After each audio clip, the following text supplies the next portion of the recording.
Salam damai, sahabat Oase Rohani Katolik yang terkasih.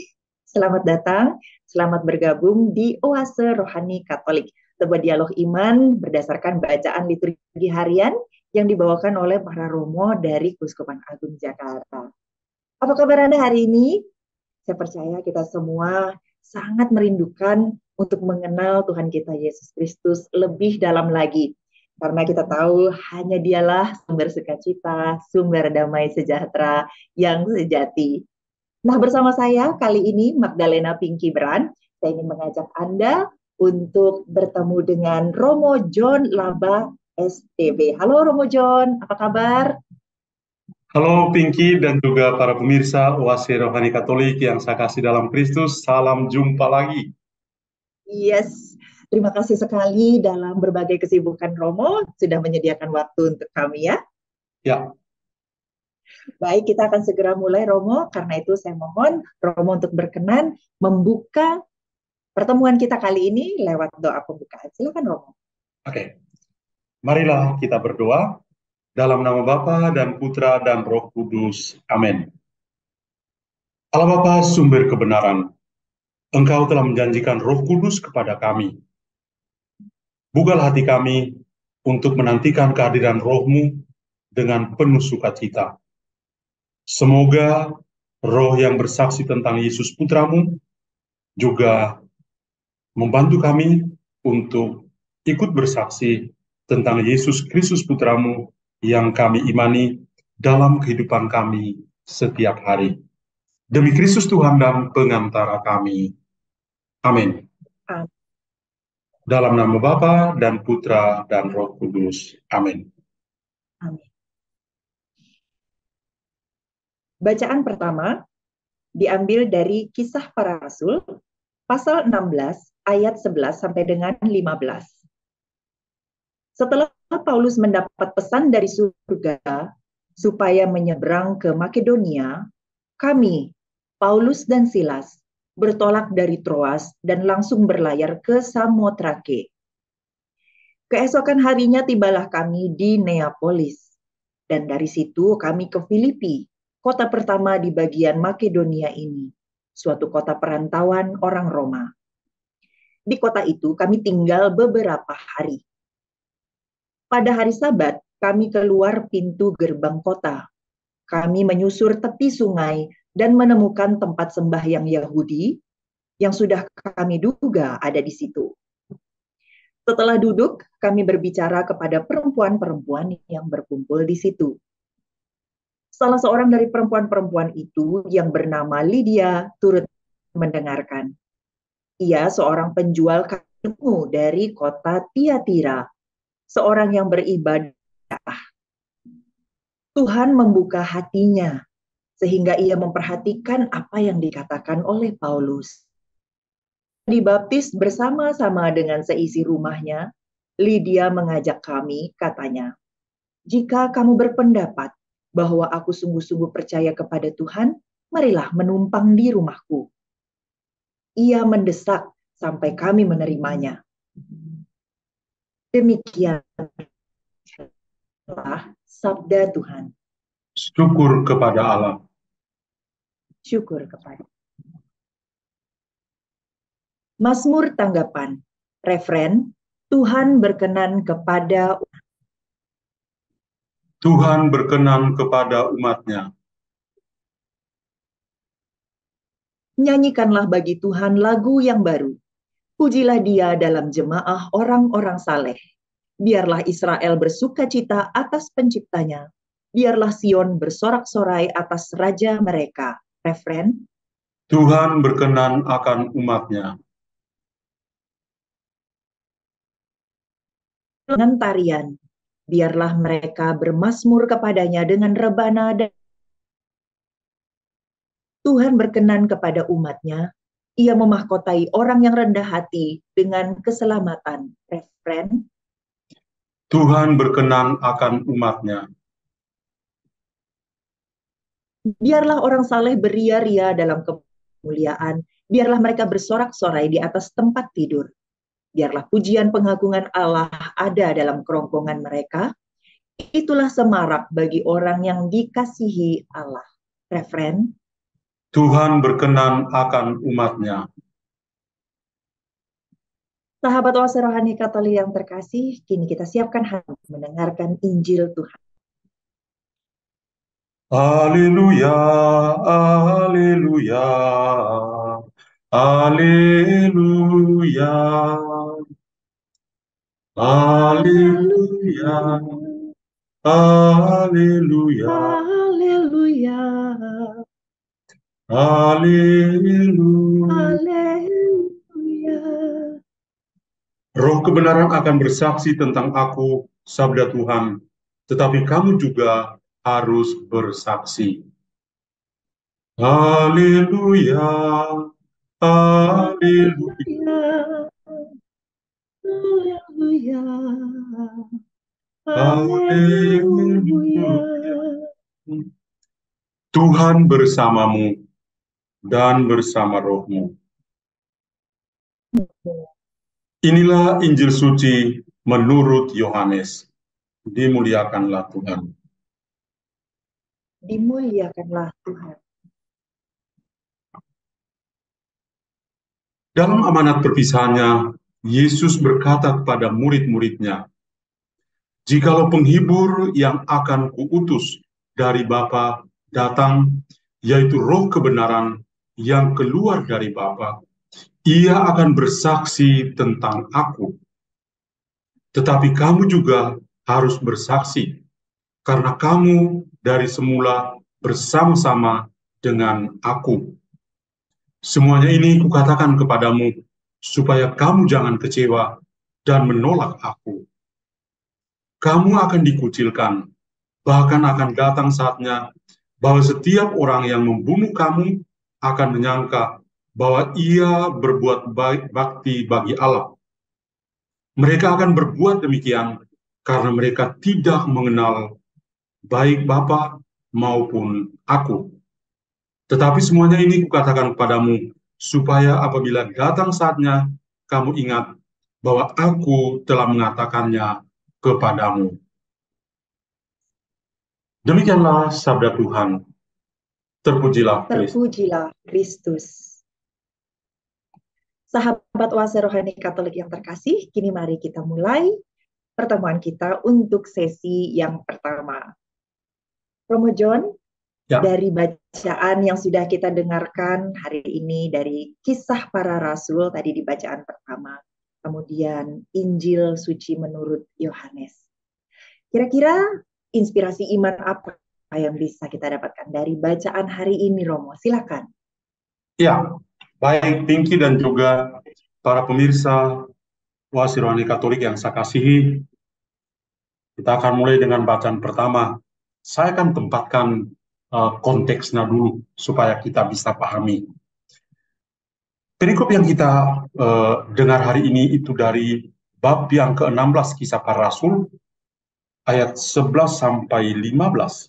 Dan ini kalau kita tempatkan dalam konteksnya adalah dalam perjalanan misioner Santo Paulus. Kita tahu bahwa menurut Kisah Para Rasul, Santo Paulus setelah berubah dari Saulus menjadi Paulus, dia melakukan perjalanan misionernya sebanyak 3 kali.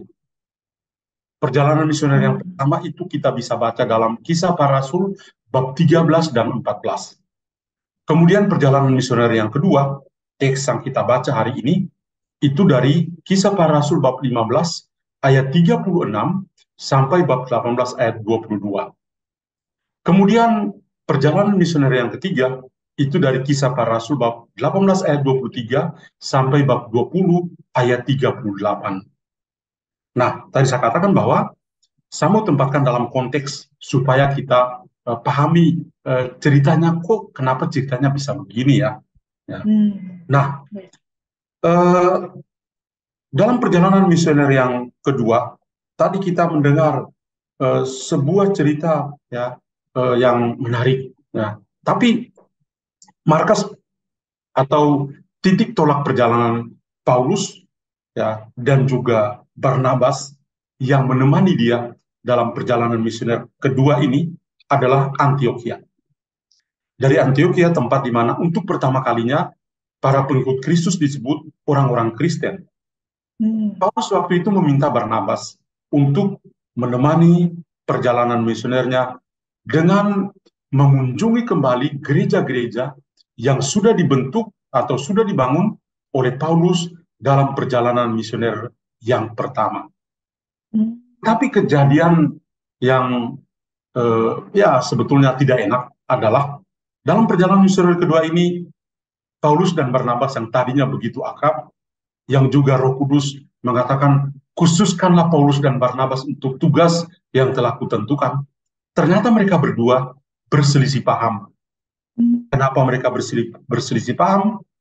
Karena pada waktu itu Barnabas mengundang Yohanes Markus, ya, dia undang, ayo panggil juga Yohanes Markus untuk pergi bersama kita.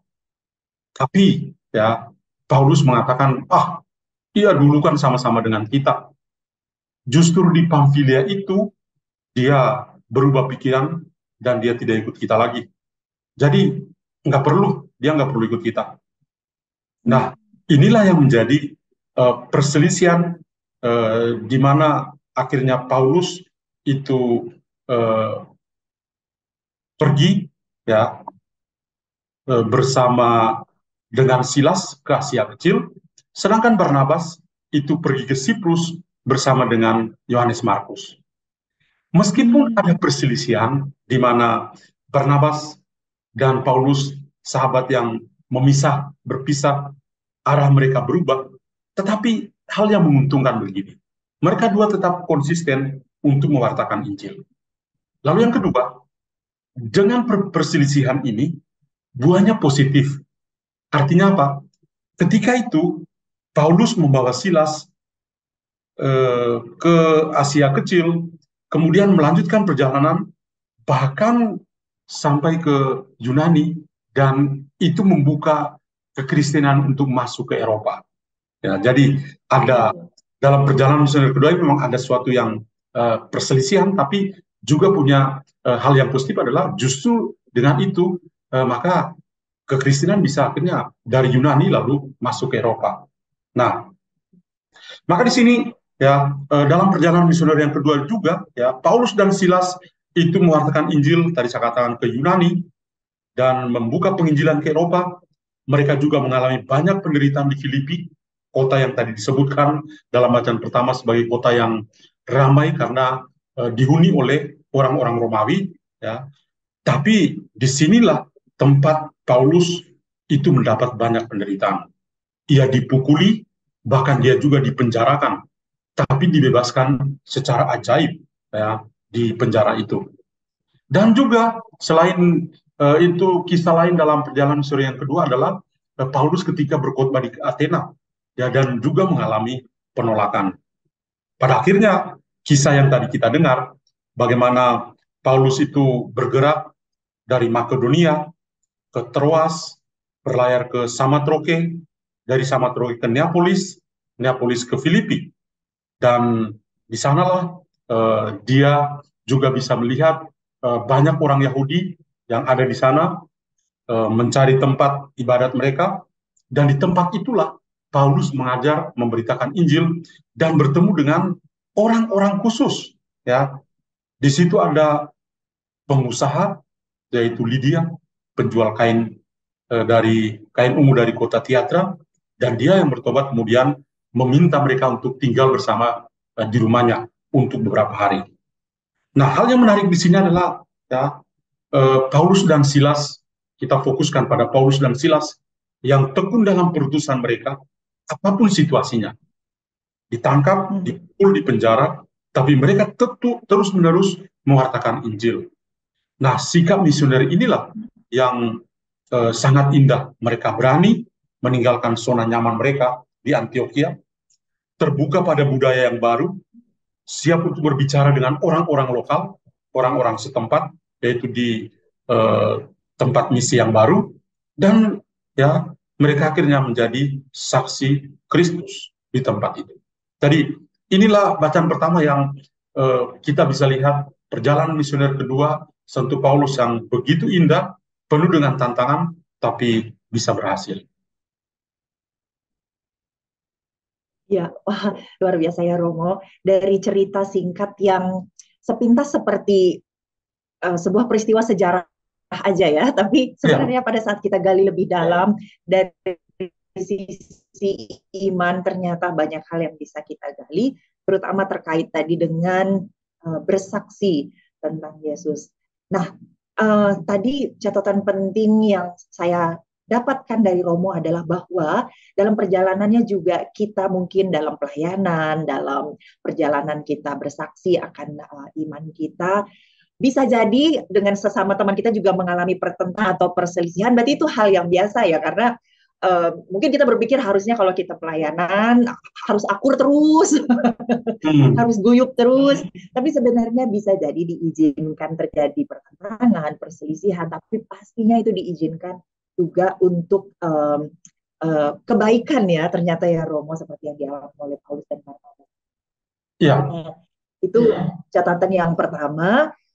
Kemudian dalam perjalanan pelayanan kita juga dan pelayanan kesaksian kita juga sebagai umat Kristus, penderitaan, penolakan atau apapun yang kita alami itu adalah bagian dari hal yang boleh kita alami gitu. Mungkin kita harus melihatnya sebagai proses ya Romo ya. Yang ya, penting tidak berhenti dan selalu bergerak seperti Paulus ya Romo. Nah, ya, mungkin ada yang mau ditambahkan lagi Romo untuk membuat kita semakin bertekad atau tetap kuat berjalan dalam berbagai penderitaan atau penolakan. Karena mungkin sebagai umat awam kita melihat, itu kan Paulus, dia memang berbeda, itu kan Santa Santo, itu kan para rasul. Tapi buat kita sebagai umat awam itu juga memang mungkin untuk kita lewati. Bagaimana ya Romo? Silakan. ya. Sebetulnya dengan gambaran perjalanan misioneri yang kedua dari Santo Paulus yang kita dengar dalam bacaan pertama, bagi saya pengalaman Paulus adalah pengalaman kita. Paulus mengalami dalam pelayanannya itu ada perselisihan dengan Barnabas, seorang yang sama-sama dipilih oleh Roh Kudus untuk mewartakan Injil. Ya.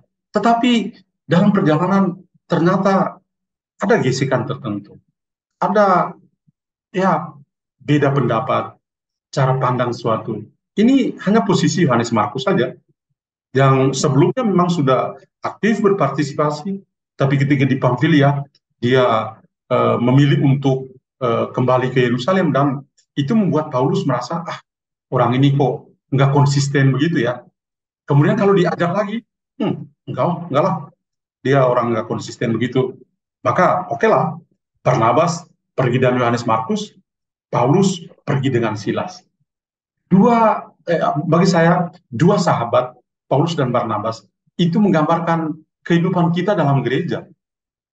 Kita coba lihat dan kita perlu jujur, kelompok-kelompok kategorial kita, ya, atau kelompok teritorial kita, lingkungan, wilayah, komunitas basis, berapa yang aman-aman saja? Enggak, ya. Kelihatan dari luar sih amannya, ya, bagus, ya. Tetapi di dalamnya juga terjadi pergumulan, ya. Di dalam juga, ada yang tukang cari muka, ada yang juga, mulutnya ini, ya, orang persekutuan atau orang dari kelompok ini, kelompok itu, tapi mulutnya itu loh, ya, biasanya keluhan-keluhan tertentu seperti itu. Jadi persahabatan tapi bisa juga menimbulkan perselisihan. Tapi yang hebat dari Paulus dan Barnabas adalah ketika mereka berselisih, mereka boleh arah perjalanan mereka boleh berbeda, tapi fokus mereka tetap satu, yaitu Yesus. Jadi itulah Yesus menjadi titik tolak, menjadi bendera, ya. Yesus menjadi tokoh utama. Oke, kita boleh beda pendapat, kita boleh berselisih paham, tetapi Yesus tetaplah nomor satu. Dan itu yang menarik dari Paulus dan Barnabas tadi. Ya. Kemudian dalam menjalankan sebuah pertusan seperti yang dialami oleh Paulus dan Barnabas, juga Paulus dan Silas terutama, itu juga tidak luput dari yang namanya penderitaan dan kemalangan.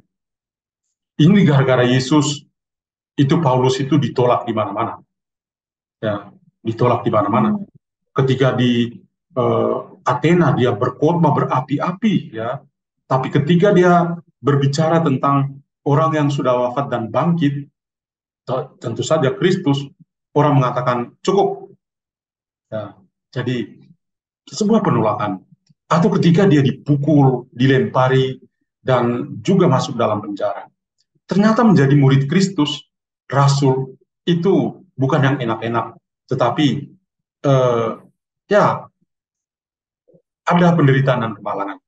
Tapi lagi-lagi, Paulus dan Barnabas menginspirasi kita menjadi rasul di dunia modern ini, nuansanya seperti itu. Ada perselisihan, wajar. Ada penderitaan dan kemalangan, biasa saja.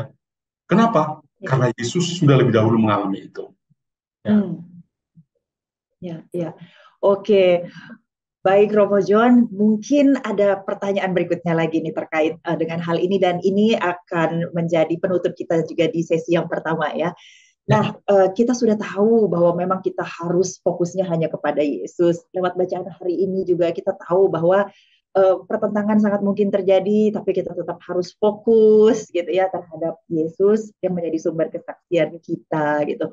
Tapi dalam prakteknya Romo, pada saat kita mengalami pertentangan ataupun penolakan, sulit sekali ya rasanya untuk tetap fokus atau tetap bersemangat. Adakah hal yang bisa kita lakukan, Romo, untuk tetap menjaga perasaan kita, fokus kita, agar tetap di jalan yang benar untuk bersaksi ini, Romo? Silakan. Dan ini akan menjadi penutup dari sesi kita yang pertama. Ya, kalau Paulus dan Silas, Paulus dan Barnabas, mereka itu boleh berselisih, tapi karena Yesus itu membuat mereka tetap bersemangat untuk melayani. Beda dengan kita, ya. Ternyata kita itu begitu rapuh. Dalam suatu persekutuan entah kategorial atau teritorial, itu mudah sekali orang itu lebih berfokus pada dirinya sendiri. Karena itu ketika ada sesuatu, misalnya orang memberikan saran atau kritik tertentu, ya, orang muda baperan, ya, orang muda untuk oke lah, I will give up, ya, sudah tinggalin aja, kamu yang lanjutin aja. Itu kenapa? Ya, karena orang masih fokus pada dirinya sendiri. Kalau saja seperti Paulus dan Barnabas, mereka boleh berselisih paham, tapi karena mereka punya fokus adalah Yesus, yang kita wartakan adalah Kristus, bukan diri kita, maka tetaplah kita mewartakan Kristus itu. Relasi kita kita boleh beda pendapat, tapi Yesus harus selalu nomor satu. Nah, yang terjadi adalah karena kita lebih fokus pada diri kita sendiri, maka ketika ada goncangan tertentu, ada tantangan tertentu, kita mudah untuk putus asa. Kita mengambil keputusan, oke, aku nggak mau melayani lagi. Kenapa? Karena kita ke diri kita, bukan ke Yesus. Kalau Yesus menjadi tokoh utama yang kita wartakan, semuanya pasti akan baik seperti Paulus dan Barnabas. Tapi saat ini justru kebalikan. Ini yang menjadi titik kelemahan kita. Kita lebih banyak mewartakan diri kita, bukan Yesus. Dan ini patutlah kita mengoreksi diri kita. Oke, baik. Berarti kita dapat satu cara yang mudah untuk melihat indikasi apakah kita sudah berfokus pada Yesus atau pada diri kita. Itu tadi ya, apakah kita gampang terganggu oleh hal-hal yang tidak sesuai sama keinginan kita. Kalau kita tidak gampang terganggu, berarti fokus kita sudah benar ya, Romo. Ya, baik. Betul sekali. Ya, terima kasih Romo John, tapi tentu saja ini bukan akhir dari seluruh pertemuan kita, ini hanya akhir dari sesi yang pertama. Kita tentunya akan segera sambung kembali ya. Sahabat Oase Rohani Katolik yang terkasih, tetaplah bersama kami. Kita akan berikut ini.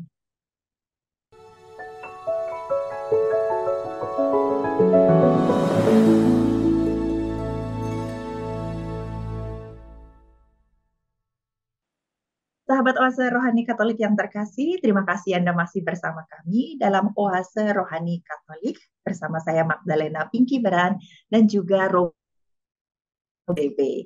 Sebelum kita lanjutkan di sesi yang kedua, saya ingin mengingatkan Anda untuk berbagilah bersama kami, bisa sharing iman, bisa pendapat, masukan lewat email orkkaj2021@gmail.com, atau bisa juga melalui nomor telepon di 0881 0215 33438.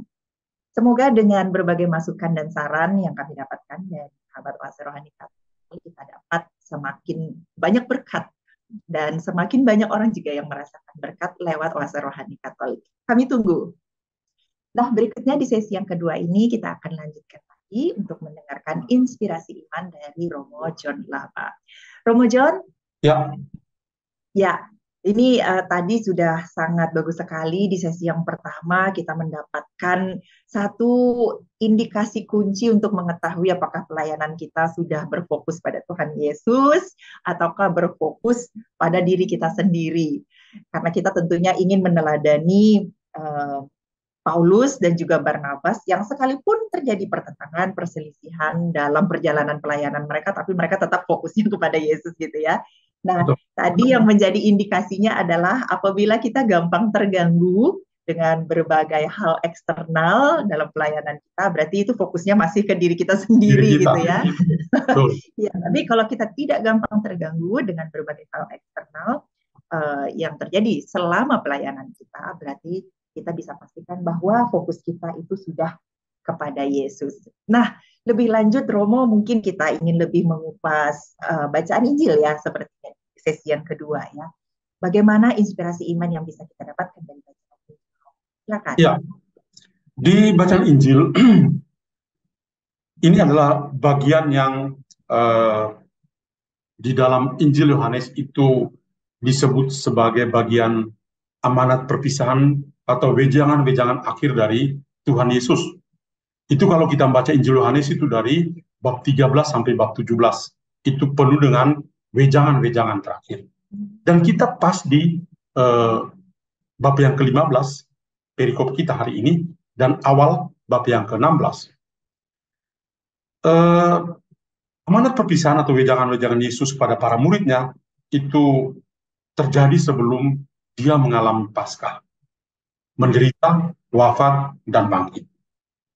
Dan amanat perpisahan adalah pengajaran terakhir, boleh dikatakan demikian, yang diberikan oleh Yesus pada para murid setelah mereka makan malam bersama dalam perjamuan malam terakhir. Dan ini membuat para murid bisa punya bayangan, ya, Yesus yang tadinya biasa-biasa sekarang menjadi luar biasa karena dia seorang imam agung, ya, tidak hanya sebatas sang guru yang mereka ikuti. Dan salah satu tema penting dari bab yang ke-15 perikop kita adalah tentang pokok anggur yang benar dan juga ketekunan di dalam hidup kita. Pengajaran tentang pokok anggur itu menempatkan Tuhan Yesus sebagai sumber kehidupan bagi kita semua. Dan dia sendiri mengatakan, terlepas dari aku, kamu tidak bisa berbuat apa-apa. Dan ini sungguh menjadi kekuatan tersendiri bagi kita semua. Tetapi tidak hanya berhenti pada Yesus sebagai pokok anggur. Dia juga, perikop kita hari ini, berbicara tentang dua pribadi ilahi yang lain, yaitu Bapa dan Roh Kudus. Tadi kita mendengar dalam bacaan Injil, Yesus berbicara tentang Parakletus, atau Roh Kudus, Sang Penghibur, atau Roh Kebenaran. Roh kebenaran bagi Yesus adalah Dia yang diutus oleh Yesus, yang berasal dari Bapa, yang keluar dari Bapa, dan Roh kebenaran itu punya tugas untuk bersaksi tentang Yesus sebagai Putra. Kesaksian dari Roh Kudus ini penting karena itu bisa membuat para rasul memiliki iman yang semakin sempurna. Kita tahu bahwa sebelum mereka menerima Roh Kudus, sebelum hari raya Pentakoste, mereka takut untuk bersaksi. Baru pada hari raya Pentakoste, mereka begitu berani. Petrus dan Yohanes misalnya berapi-api berkhotbah di Yerusalem, dan begitu banyak orang yang menjadi percaya, minta untuk dibaptis dan bertobat. Itu karena Roh Kudus bekerja. Nah, karena itu Yesus mengatakan Roh yang berasal dari Bapa akan diutus kepada kamu, dan dialah yang akan bersaksi. Dan tidak berhenti di situ. Dia juga mengatakan, dan kamu juga yang selama ini bersama dengan saya, kamu juga punya tugas untuk bersaksi. Jadi menarik sekali ya, Roh Kudus itu membuka pikiran kita, memberikan keberanian kepada gereja untuk bersaksi. Dan gereja sendiri pada dirinya sendiri selalu terbuka untuk memberi kesaksian tentang Kristus yang kita imani atau yang kita ikuti. Dan ini sebuah harapan yang sangat sangat luar biasa dari Yesus. Kemudian Tuhan Yesus juga melihat bahwa di dalam kegiatan bersaksi itu pasti tidak semua baik-baik saja. Tadi bagian terakhir dari Injil itu diambil dari bab 16, bagian-bagian pertama, bab ke-16, dia mengatakan akan ada kesulitan yang kamu alami, akan dikucilkan dan juga dibunuh. Orang-orang yang berlaku jahat itu, mereka berpikir mereka berbakti kepada Allah, padahal sebetulnya tidak seperti itu. Poin kita adalah, seorang saksi Kristus itu tidak pada posisi yang aman. Tapi sebagai seorang saksi, dia selalu berada dalam kesulitan dan tantangan. Apakah sebagai saksi kita harus takut, harus mundur? Tidak. Kenapa? Karena roh kebenaran itu sudah diberikan kepada kita, dan kita punya kekuatan untuk terus bersaksi. Contohnya, Paulus dan Barnabas dalam bacaan pertama. Ketika di Antiokhia mereka berdoa, dan Roh Kuduslah yang berkata, khususkanlah Paulus dan Barnabas untuk tugas yang telah kutetapkan bagi mereka. Itu Roh Kudus, ya. Karena itu mereka berdua pergi, meninggalkan zona nyaman mereka di Antiokhia, pergi ke tanah misi yang baru, dan penuh dengan tantangan, berselisih paham, jalan terus ke rasulan mereka. Gereja kita juga bersaksi, dan dalam sejarah gereja begitu banyak martir sampai saat ini. Orang-orang itu memberi diri sampai tuntas. Kenapa? Kalau kita baca dalam Yohanes, tadi saya juga kutip, Yohanes bab 15 ayat 5, sebelumnya dia katakan begini, sine me nihil potestis facere. Terlepas dari aku, kamu itu tidak bisa berbuat apa-apa. Jadi Yesus betul-betul menjadi sumber kehidupan kita. Lepas dari Yesus, kita tidak bermakna, kita tidak bisa hidup. Demikian juga ketika kita bersaksi, lepas dari Yesus, kita tidak bisa punya kekuatan untuk bersaksi. Kita hanya bersaksi tentang diri kita sendiri, dan itu adalah kesombongan-kesombongan kita, keegoisan kita, itu yang akan tampil. Tapi kalau kita bersumber pada Yesus, maka yang akan kita berikan adalah sungguh Yesuslah yang akan kita tampilkan kepada orang lain. Kiranya itu menjadi inti dari Injil yang tadi kita dengar. Oke. Tadi disebutkan ya Romo ya bahwa bukan dari diri kita mampu dan punya keberanian untuk bersaksi, tapi karena kekuatan Roh Kudus maka kita Betul. Berani dan dimampukan gitu untuk bersaksi. Nah, kemudian jadi ada sedikit pertanyaan nih Romo. Kalau kita sampai sekarang masih belum berani bersaksi, apakah berarti tidak ada Roh Kudusnya? Atau sebenarnya kita sudah ada Roh Kudusnya, tapi apa yang menghambat kita menjadi masih takut, masih ragu untuk bersaksi? Itu seperti apa ya, Romo? Ya, yang pertama adalah kita belum beriman. Kita berpikir kita sudah beriman, tapi mungkin kita belum beriman. Ya. Kita mengatakan kita percaya pada Tuhan, Allah Bapa, Putra, dan Roh Kudus, tapi emang kamu beriman?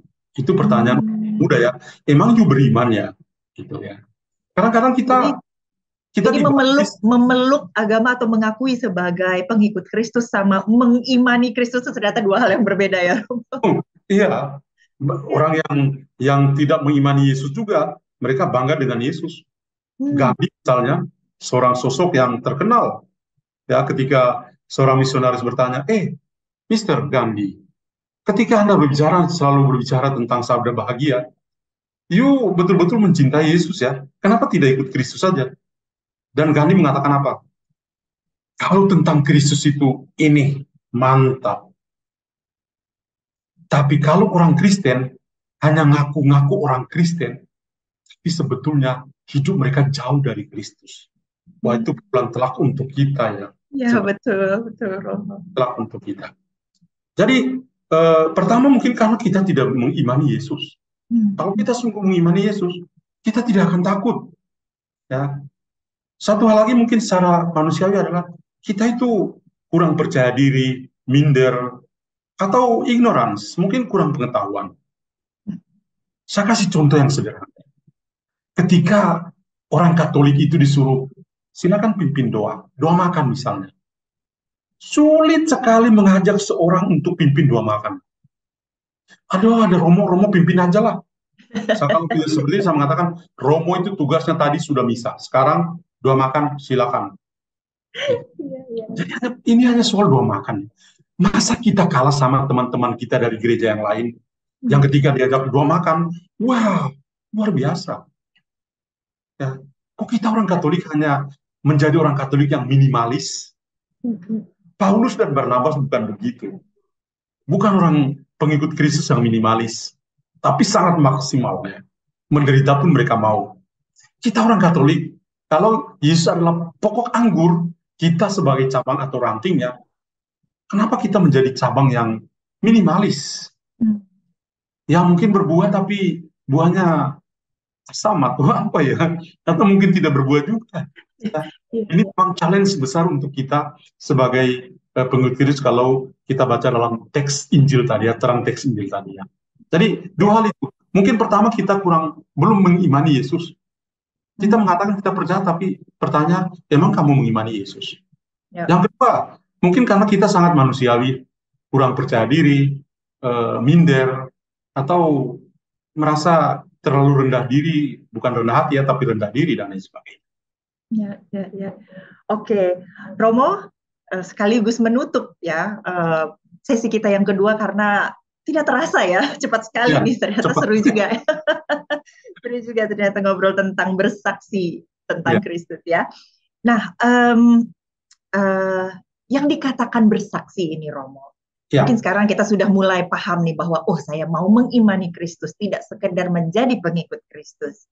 Tapi apakah yang dikatakan bersaksi ini adalah hanya mengenai menunjukkan identitas kita sebagai pengikut Kristus lewat misalnya rajin pelayanan, atau mungkin itu tadi mampu pimpin doa makan, ya, atau mungkin bikin tanda salib di tempat umum sebelum makan misalnya. Betul. Atau misalnya di sosial media mampu berbicara tentang ayat-ayat misalnya gitu ya, atau apa yang sebenarnya dikatakan sebagai bersaksi ini? Hanya pada level mampu dan paham itu tadi, punya kemampuan, punya pengetahuan untuk berbicara tentang iman, atau ada hal lain juga yang perlu kita perhatikan tentang kata bersaksi ini? Iya. Dan ini akan menjadi penutup kita di sesi yang kedua. Silakan, Romo. Iya, bersaksi itu tidak hanya, bukan berarti kita berbicara tentang Yesus, tapi bersaksi berarti kita berbicara dengan Yesus. Tentang dan dengan dua hal yang berbeda. Ya, karena itu kalau kita mengatakan tentang bersaksi, hal yang paling pertama adalah ada sinkronisasi ya antara apa yang kita ucapkan dan apa yang kita hidupi atau kita hayati secara praktis. Apa yang kita omong, apakah sinkron dengan apa yang orang lihat? Ya, itu yang pertama. Yang kedua, yang terbaik adalah perbuatan-perbuatan kita. Orang melihat perbuatan. Yesus sendiri mengatakan, supaya perbuatan-perbuatan orang melihat perbuatan baik itu, mereka akan memuliakan Bapa di surga. Jadi kesaksian bagi saya, poin yang pertama adalah, yang lebih bagus adalah, kita hidup, ya, dan ada sinkronisasi antara apa yang kita hidup secara praktis, dan apa yang kita katakan. Yang saya omong sesuai dengan yang saya hati. Karena kalau tidak, kita mungkin sebagai orang Farisi modern, Yesus selalu mengkritik orang Farisi itu ya, mereka omong tapi mereka tidak melakukan dalam hidup. Kesaksian yang benar adalah ada sinkronisasi antara apa yang kita ungkapkan tentang iman kita kepada Kristus dan apa yang kita hayati dalam yang dilihat secara nyata dalam perbuatan kita. Misalnya, kita bertemu dengan begitu banyak orang, kami para imam juga dituntut untuk bersaksi. Kadang-kadang kami juga dikritik, pastor berbicara tapi tidak sesuai dengan apa yang dihayati. Itu kita menerima dengan tangan terbuka ya. Karena memang harus kesaksian tidak hanya dari mulut, dari kata-kata waktu homili, tapi juga dalam perbuatan kita yang orang lihat dan orang betul, sungguh dia itu seorang Romo ya, seperti itu. Tapi juga di dalam kehidupan kaum awam, para pewarta, ya, para pewarta. Ketika mereka berbicara misalnya tentang keluarga, apakah keluarga mereka baik-baik saja? Apakah pewarta itu sebagai seorang bapak, dia betul-betul serupa dengan Santo Yusuf? Apakah pewarta perempuan, dia sekurang-kurangnya dekat dengan Bunda Maria? Atau yang ada itu seperti tadi Pinky katakan, yang ada itu adalah ada yang ada dalam pikiran kita, yang ada di buku yang dibaca dan sebagainya. Itu yang menjadi challenge untuk kita. Jadi kesaksian haruslah sinkronisasi antara apa yang kita ungkapkan dan apa yang kita hayati secara nyata. Iya, wah terima kasih sekali Romo. Berarti kata kuncinya di sini adalah sinkronisasi cara hidup kita ya. Jadi apa yang kita katakan, apa yang kita lakukan, dan itu tidak harus melulu tentang bicara ayat, bicara ajaran iman, tapi hal-hal simpel dalam sehari-hari, mulai dari mungkin pilihan-pilihan kita di lalu lintas, berlalu lintas, ya, pilihan-pilihan kita di pekerjaan, dalam pertemanan, dalam selera makan, dan seterusnya. Ternyata bagaimana caranya fokus kita adalah Tuhan Yesus dalam berbagai pilihan hidup kita, dan dengan demikian kita sudah bersaksi sebagai orang yang mengimani Kristus, bukan sekedar pengikut Kristus ya Romo. Ya. Baik, Romo, terima kasih sekali. Saya merasa sangat diberkati dengan inspirasi iman yang didapatkan pada hari ini, dan kiranya seluruh sahabat Oase Rohani Katolik yang juga menyaksikan perbincangan kita hari ini merasakan hal yang sama dengan saya. Sahabat Oase Rohani Katolik yang terkasih, demikianlah perbincangan kita untuk sesi kali ini, dan kini mari kita tutup seluruh pertemuan kita agar apa yang sudah kita dengarkan tadi benar-benar bertumbuh dan berbuah dalam kehidupan kita, sehingga kita mampu untuk bersaksi sebagai orang yang mengimani Kristus. Karenanya kita mohon perkenanan Romo John Laba untuk memimpin kita dalam doa penutup dan juga berkat penutup. Silakan Romo. Ya. Marilah kita berdoa dalam nama Bapa dan Putra dan Roh Kudus. Amin. Bapa dalam surga, syukur padamu untuk kesempatan yang Kau berikan pada kami hari ini boleh mendengar sabda Tuhan, dan sungguh sangat menguatkan kami sambil melihat Santo Paulus dan Barnabas dalam tugas misioner mereka, sambil mengimani perkataan Yesus Kristus Putramu tentang roh kebenaran yang akan Dia berikan supaya kami mampu bersaksi. Semoga sabda ini betul-betul menjadi sabda hidup di dalam keseharian kami sepanjang hari ini, dalam karya, di dalam keluarga, dan juga di dalam tingkah laku kami secara pribadi. Tuhan, kami mohon semoga Yesus Kristus yang kami imani betul-betul menjadi kekuatan bagi kami, dan kiranya Roh-Nya yang kudus itu memberikan kami keberanian untuk bersaksi tentang Allah yang benar, Allah Tritunggal Maha Kudus yang kami imani, yang kami cintai. Namamu ya Tuhan kami puji, kini dan sepanjang masa. Amin. Tuhan bersamamu dan bersamamu. Semoga Allah yang Maha Kuasa memberkati saudara sekalian, Bapa dan Putra dan Roh Kudus. Amin. Amin. Terima kasih sekali lagi Romo. Semoga kita punya kesempatan untuk bertemu lagi di lain kesempatan ya. Baik. Sahabat Oase Rohani Katolik yang terkasih, demikianlah acara kita pada hari ini bersama Romo John Laba STB dan saya Magdalena Pinkibran.